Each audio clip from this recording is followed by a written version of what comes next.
우리 아이는 말이 참 느렸다. 무려 42개월이 되어서야 말을 시작했으니 말이다. 하지만 처음엔 아이들마다 발달 속도가 다르다고 생각해 크게 걱정하지는 않았다. 생후 36개월 영유아 검진을 하러 갔더니 수학과 원장님께서 우리 아이 언어 발달이 또래보다 현저히 늦다고 하셨다.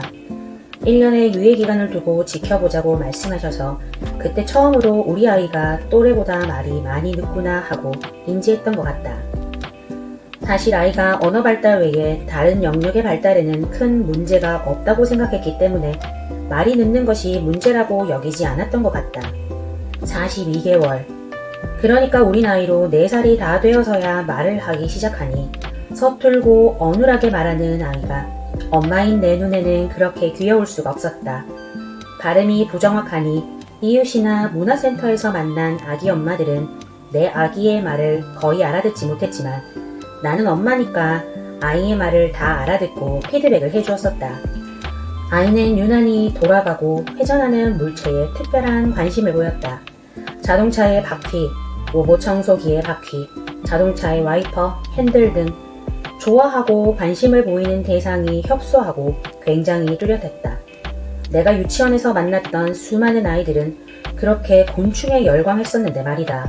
하늘을 올려볼 틈이 없을 정도로 놀이터에서, 숲에서 얼굴을 파묻은 채 땅을 파헤치며 숨어있는 곤충까지 발견하는 아이들이 대부분이었는데 우리 아이는 파리만 나타나도 소스라치게 놀라며 무서워서 숨는 아이였다. 그리고 늘 바닥에 엎드려서 자동차를 한 줄 기차로 줄지어 놀기만 했다. 문화센터에서 만난 어떤 분이 우리 아이가 유난히 돌아가는 장난감에만 호기심을 보이는 걸 보고 자폐 스펙트럼 성향을 가진 아이들이 그러한 특징을 보인다고 말해서 깜짝 놀란 적이 있었다. 유치원 선생님으로서 수많은 아이들을 만나왔지만 사실 자폐 스펙트럼을 가진 아이들을 거의 만난 적은 없었다.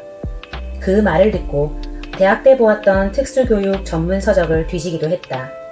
솔직히 아이의 발달에 큰 문제는 없을 거라는 믿음이 있었다. 나는 언제나 아이에게 종알종알 이야기를 건네는 엄마였고 육아휴직을 하고 오롯이 내 아이를 양육하는 동안 정말 최선을 다했다. 일주일에 2번 문화센터에 다니는 건 기본이었고 집에서도 끊임없이 오감놀이를 이어나갔다. 매일 밤 잠들기 전에는 그림책을 꾸준히 읽어주었다. 산으로, 들로, 키즈 카페로, 동네 놀이터로 매일 데리고 나가서 곁에서 지키며 같이 놀았다. TV에서 보는 하루 종일 휴대폰만 보여주는 엄마.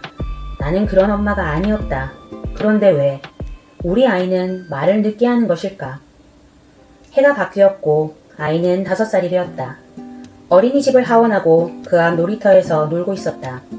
아이는 나에게 무엇라 이야기했지만 나도 알아듣지 못했고 같이 있던 같은 반 친구 엄마도 아이가 무슨 말을 한 것인지 나에게 되물었다. 5살은 유치원에 입학할 수 있는 나이다. 하지만 나는 유치원 입학을 1년 미루었다.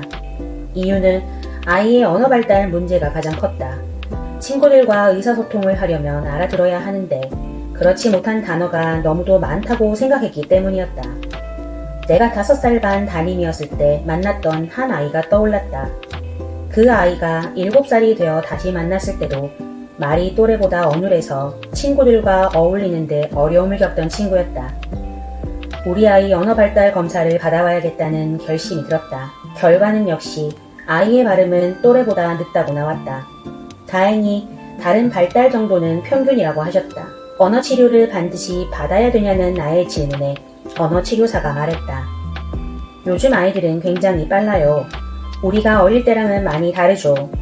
우리 시대엔 말이 좀 늦대도 센터를 다니는 아이들이 거의 없었죠.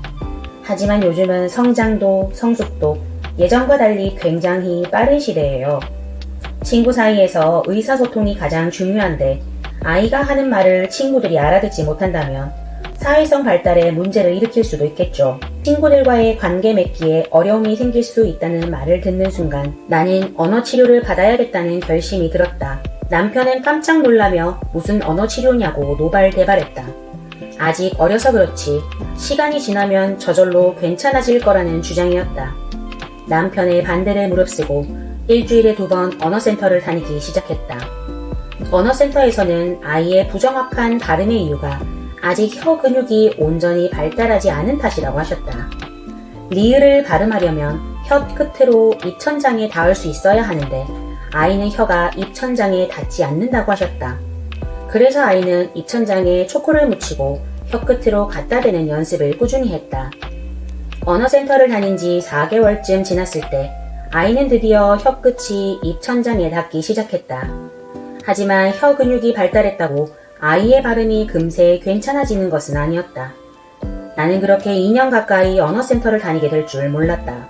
아이의 발달이 나아지고 있는 게 맞나 의심이 들 만큼 아이는 거북이처럼 천천히 자라고 있었다. 언어센터를 다닌 지 1년쯤 지났을 때는 혹시 아이의 구강구조에 문제가 있나 싶어서 이비인후과에 가서 정밀 검사를 받기도 했다.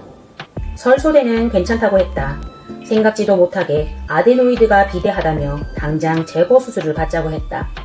아직 초등학교도 들어가지 않은 아이에게 전신 마취를 해서 수술을 한다는 것이 무서웠다. 생각해보겠다고 하고 병원을 뛰쳐나오기도 했다. 아이의 부정확한 발음이 아데노이드 때문인가 고민하면서 아이를 끊임없이 주의 깊게 살폈다. 이따금씩 아이의 부정확한 발음을 지적하며 다시 발음해보라고 지도하기도 했다. 때로는 아이의 발달이 멈춰있는 것 같기도, 또 어느 날은 이제 나아지고 있나 싶기도 한 시간들이 오르락내리락하며 이어져 갔다. 언어센터를 다닌 지 어느덧 1년 9개월이 지났고 센터에서 실시한 발음 테스트에서 드디어 내 아이도 또래의 정상 범주에 들어왔다는 결과를 받았다. 드디어 언어 발달 지연이라는 길고 긴 터널을 빠져나왔다는 생각이 들자 안도감도 들고 그간의 노력이 헛되지 않았다는 생각에 뿌듯하기도 했다. 아이는 본래 행동이 느리고 밖으로 표현되는 에너지가 높은 아이는 아니었다. 6살부터 종이접기에 관심을 보이기 시작했는데 유튜버 네모 아저씨의 페이퍼 블레이드를 보면서 3시간이고 4시간이고 그 자리에 앉아 접는 모습을 보이기 시작했다. 종이접기가 잘 되지 않자 혼자 울었다가 영상을 멈추고 다시 돌리고 또 돌려보기를 하며 그렇게 앉아서 접기 시작하더니 엄청나게 접어대기 시작했다. 5살 크리스마스 때 1000피스가 넘는 레고 테크닉을 사줬었는데 아이가 4박 5일 동안 앉아 설명서를 보고 만들더니 결국은 다 만드는 모습을 보고 아이가 손으로 하는 놀이에 남다른 감각이 있다고 생각했다. 언어센터를 관두고 7살이 되면서 나는 아이를 피아노 학원에 다니게 했다. 양손을 사용하는 놀이가 두뇌 발달에 많은 도움이 된다고 했고 그동안 아이가 손으로 하는 놀이들을 좋아하는 것을 보고 결정한 일이었다. 1년 반쯤 다니던 어느 날 아이는 피아노 학원을 관두겠다고 했다. 바이엘 4권을 하고 있을 때였다. 선생님이 무서워서 가기 싫다고 했다. 선생님이 싫은 구체적인 이유가 있었다. 나는 바이엘 4권에서 관두면 나중에 악보를 보는 것도 피아노를 취미 삼아 치는 것도 아무것도 안 될 거라 생각했다. 우연히 개인 레슨 하시는 분을 알게 되었고 아이는 다시 개인 레슨을 받기 시작했다. 개인 레슨 선생님께서는 아이의 소리가 좋다고 하시며 바꾼 지 2달도 되지 않아 콩쿨에 나가자고 하셨다. 아이의 첫 콩쿨이라 무척 설레고 떨렸다. 사진 작가의 사진까지 신청하며 큰 꽃다발까지 사서 참석했지만 선생님이 원하신 본선 진출에는 실패했다. 그렇게 일주일에 2번, 이제는 언어센터가 아닌 피아노 레슨이 시작되었다. 아이가 양손으로 피아노를 치는 모습이 신기했다. 아이의 피아노도 언어 발달처럼 느리게 성장했다. 3학년 때 모차르트 소나타를 들고 나간 콩쿨에서 아이는 처음으로 1등을 했다. 신기하고 대견했다. 내 아이가 마치 어린 모차르트가 된 것 같은 맑은 소리를 들었다. 4학년 가을쯤이었나? 학교에서 보내준 통신문에 예술영재원 안내가 있었다. 아이가 피아노를 전공할 거라고 결정한 것은 아니지만 영재라는 단어가 주는 끌림이 있었다.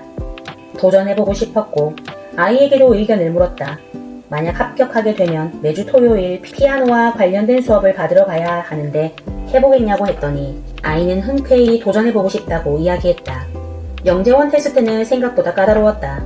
먼저 우리 지역 예술고등학교에서 주최하는 콩쿨에 도전해야 했다. 그리고 피아노 실기시험과 면접을 보러 2주 연속 토요일마다 예술고등학교로 갔다. 도전하는 아이들이 많을까 싶었지만 타 도시에서 오는 아이들도 있었다. 신기했다. 결과는 합격이었고 아이는 비가 오나 눈이 오나 토요일마다 영재원 수업을 받으러 예술고등학교로 간다. 아이는 독일 모차르트 콩쿠르에 출전할 기회도 부여받아 내년에는 독일로 갈 예정이다. 지금 생각해보면 그렇게 느려서 애를 태우던 내 아이. 자기만의 속도에 맞게 잘하고 있었던 것 같다. 언어센터를 열심히 다녔던 것도, 온갖 자극을 아낌없이 줄여 애썼던 것도, 그리고 매일 밤 그림책을 꾸준히 읽어주었던 그 시간들도 그 어느 하나만이 아이의 발달을 전적으로 이끌었다고는 생각하지 않는다. 다만 그런 시간들이 쌓이고 쌓여 아이가 자신만의 속도로 자랄 수 있는 밑거름이 되어주었다고 믿는다.